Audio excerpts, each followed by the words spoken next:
I'm Tom from Do-It-Yourself Home Automation, and this is a look at the Fujitsu ScanSnap SV600 overhead scanner.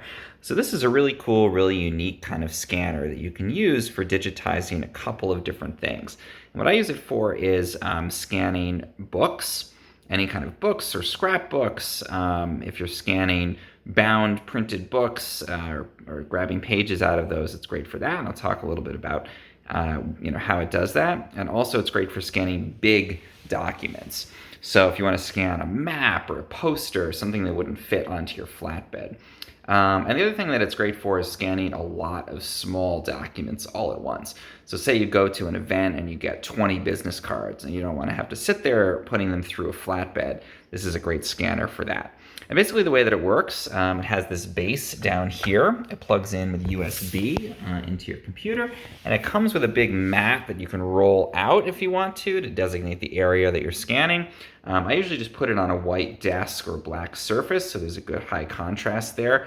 But if you want to have a perfect surface, it does come with that mat that you can roll out too. And basically it's an overhead camera. See here, it's got these little camera modules. Let's see if we can see up and into it. Yeah, there they are. So it's got these camera modules that it actually pans across the document.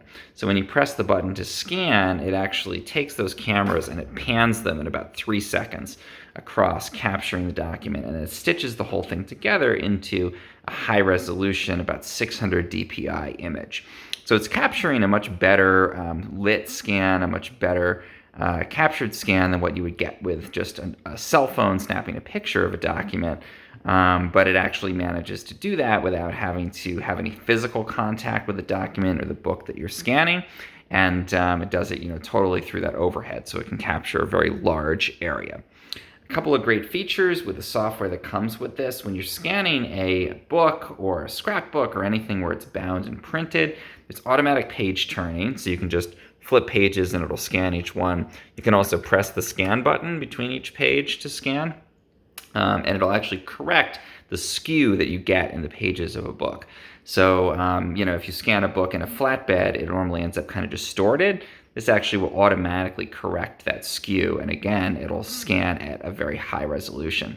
So I've used it for scanning artists' scrapbooks, for example. If an artist has doodled or sketched or drawn in a scrapbook, you can capture each page of that at a high enough resolution that you can actually print it and make it into a poster in the future or something like that.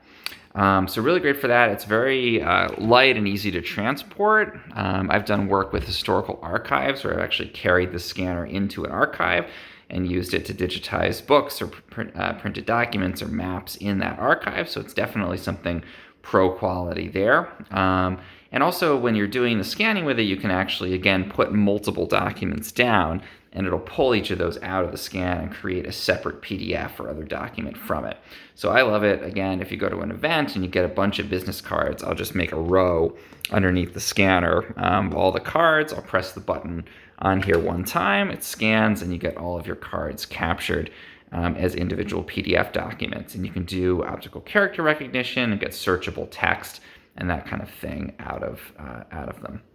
One other big advantage, in addition to the higher resolution versus just a cell phone photo, is that it has these little calibration targets on here. So it actually calibrates itself when you first start scanning, and that way you get balanced colors. So if you scan with your cell phone, you might get weird colors from the light in the room. Things might end up distorted. This is just like a normal flatbed scanner. It's actually calibrating its colors before it starts to scan. You can see it can scan to a PDF document.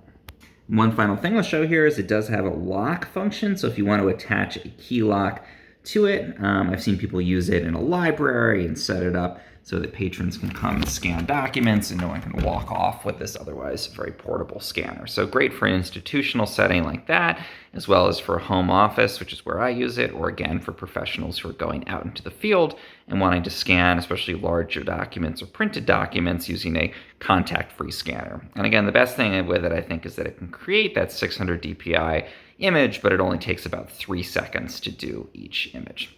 So great option for all those kinds of scanning.